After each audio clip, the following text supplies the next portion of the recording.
अस्सलामुअलैकुम students. Workshop practice Mac 246 हमारा next topic है welding positions. A welding position is the orientation of the joint and the welder while welding is being performed। Welding position से मुराद joint और welder की वो सिमत या हालत है जिसमें वेल्डिंग की जाती है। इससे मालूम होता है कि वेल्ड फ्लैट, हॉरिजॉन्टल, वर्टिकल या ओवरहेड हालत में बनाई जा सकती हैं। वाई वेल्डिंग पोजीशन मैटर्स कि वेल्डिंग पोजीशन की अहमियत क्या है।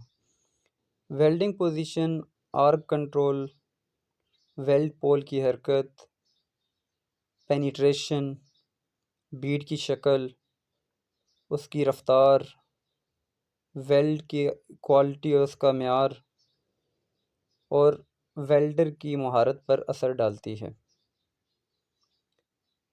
फ्लैट के अलावा दूसरी पोजीशंस निस्बतन मुश्किल होती हैं क्योंकि पिघली हुई दहात ग्रेविटी की वजह से मुख्तलिफ अंदाज से हरकत करती है। बड़ी हमारी जो वेल्डिंग पोजीशंस हैं इसमें चार आएंगी: flat welding position, horizontal welding position, vertical position and overhead positions. अब हम इनके बारे में वन बाई वन देखते हैं। इंडस्ट्री के अंदर, मार्केट के अंदर वेल्डिंग पोजीशंस के लिए सिंबल्स या एब्रीवेशंस यूज़ की जाती हैं, like 1G, 1F welding position. यहाँ पर अल्फ़ाबेट G और F इस्तेमाल किए जाते हैं वेल्डिंग पोजीशन की वजाहत के लिए। ये वेल्डिंग पोजीशंस लाइक अगर हमारे पास फ्लैट वेल्डिंग पोजीशन है तो उसके लिए 1G या 1F का यूज़ किया जाएगा। G और F से मुराद G यहाँ पे स्टैंड कर रहा है ग्रूव के लिए, लाइक जैसे अगर हम बट जॉइंट बनाते हैं तो बट जॉइंट के अंदर single V, double V, single U, double U grooves आते हैं। तो अगर ग्रूव जॉइंट लगा हुआ है तो उस पोजीशन को हम 1G बोलेंगे। और अगर फिल्ट वेल्ड लगा हुआ है कि वेल्ड मेटल की जो शेप है वो ट्राइंगल की बन रही है तो फिर हम उसके लिए 1F बोलेंगे। ये चार पोजीशंस हैं। अब यहाँ पर जैसा कि आप डायग्राम में देख सकते हैं कि जो फ्लैट पोजीशन है, फ्लैट पोजीशन ये होती है कि इलेक्ट्रोड या वेल्डिंग टार्च जो है वो ऊपर होती है और जो वेल्ड है वो नीचे होता है। कि आप इलेक्ट्रोड को हरकत दे रहे हैं और आपके इलेक्ट्रोड और हाथ के नीचे जो है वो वर्क पीस पड़ा हुआ है, तो ये जो पोजीशन है इसको फ्लैट वेल्डिंग पोजीशन कहा जाता है और इसको 1G या 1F से डिनोट किया जाता है। दूसरी वेल्डिंग पोजीशन है हमारे पास horizontal and vertical position. Horizontal को 2G या 2F से ज़ाहिर किया जाता है, वर्टिकल को 3G या 3F से डिनोट किया जाता है।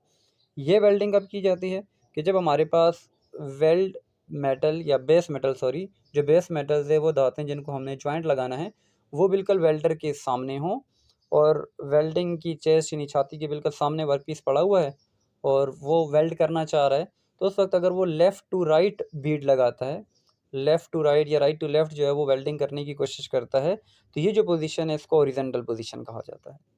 और अगर प्लेट इसी पोजीशन में है वेल्डर के बिल्कुल सामने और वेल्डर जो है वो इलेक्ट्रोड को अप एंड डाउन, ऊपर नीचे हरकत देते हुए वेल्ड करता है, तो इस पोजीशन को वर्टिकल पोजीशन कहा जाता है। ये दोनों पोजीशंस क्या हैं कि बेस मेटल वेल्डर के बिल्कुल सामने होता है जिसमें वो अपने हाथ को बिल्कुल सीधा रखते हुए लेफ़्ट राइट मूव करते हुए वेल्ड कर रहा है तो हम बोलेंगे कि हॉरिजॉन्टल पोजीशन में वेल्डिंग हो रही है। अगर अप डाउन मूवमेंट करते हुए वेल्ड कर रहा है तो हम बोलेंगे कि ये वर्टिकल पोजीशन है। जबकि इससे पहले जो हमने देखी फ्लैट पोजीशन, उसमें क्या होता है कि आपका जो हाथ है वो ऊपर रहता है और बेस मेटल जो है वो नीचे चला जाता है, यानी अंडर हैंड हाथ के नीचे पड़ा हुआ है और आप आसानी से उसको ऊपर से देख रहे हैं।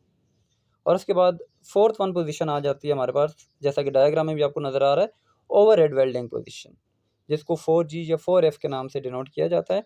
ओवरहेड वेल्डिंग पोजीशन क्या है कि वर्क पीस आपके ऊपर है, आपकी हाइट से ऊपर है और आपका हाथ उसके नीचे है और आप नीचे से उसको वेल्ड कर रहे हैं। It is one of difficult positions कि आप देखें कि आपने इलेक्ट्रोड या टार्च की मूवमेंट को इंतहाई कंट्रोल करना होता है ताकि जो पिघली हुई धात है, जो मोल्टन मेटल होता है, वो नीचे ना गिरे। तो ये एक मुश्किल पोजीशन होती है। तो ये चार पोजीशंस हम देख रहे हैं इस लेक्चर के अंदर: flat welding position, horizontal, vertical and overhead welding positions. और अभी हमने इसकी बात जो है वो कर ली कि कौन सी पोजीशन जो है वो कहाँ पर होगी। हम फिर भी एक दफ़ा रिपीट कर लेते हैं।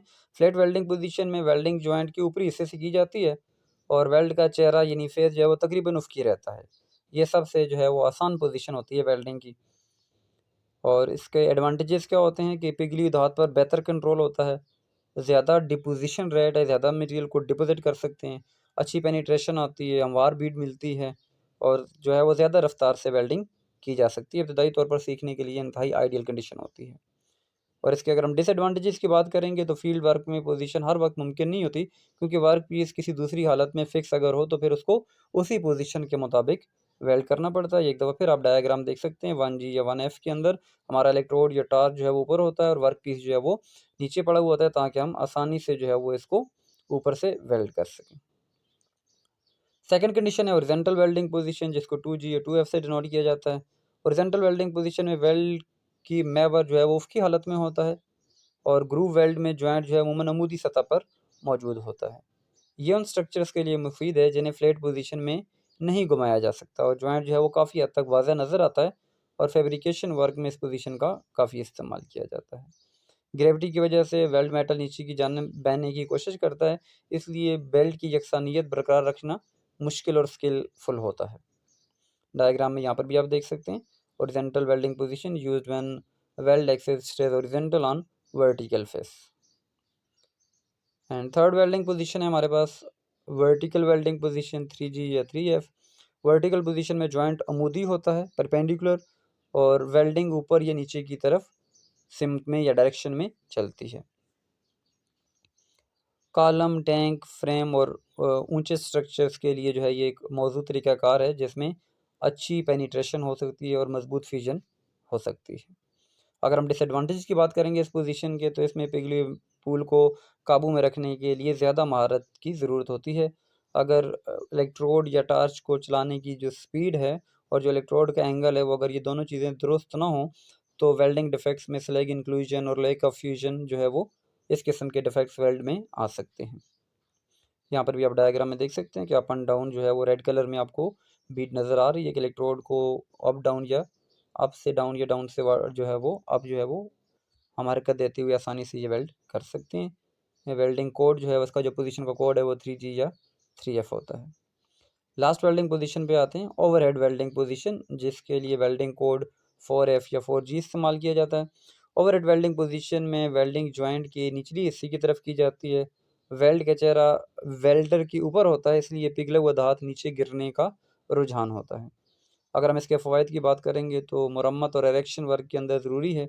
जब कंपोनेंट्स को खोला या उल्टाया ना जा सकता हो तो ये तंग जगहों और फिक्स इंस्टॉलेशन में वेल्डिंग की सहूलत देती है।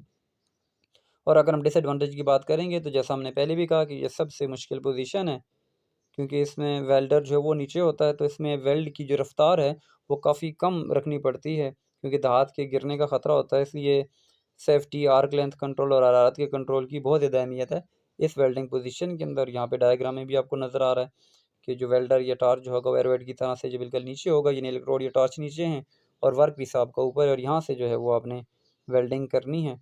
तो ग्रेविटी की वजह से जो है वेल्ड मेटल नीचे गिरने की कोशिश करता है। तो ये बहुत ही इंपॉर्टेंट लेक्चर था हमारा वेल्डिंग पोजीशंस का, जिसमें हमने जो है वो 4 पोजीशंस को जो है वो देखा है और अब हम इसको जो है वो लास्ट में रिकैप कर लेते हैं इसकी समरी कि फ्लैट जो है वो सबसे आसान और ज़्यादा पैदावारी पोजीशन है जब हम इसका मुवाज़ना करेंगे तो, जबकि इसके मुकाबले में हॉरिजॉन्टल में धात के नीचे बहने से जो है वो बचाना ज़रूरी होता है।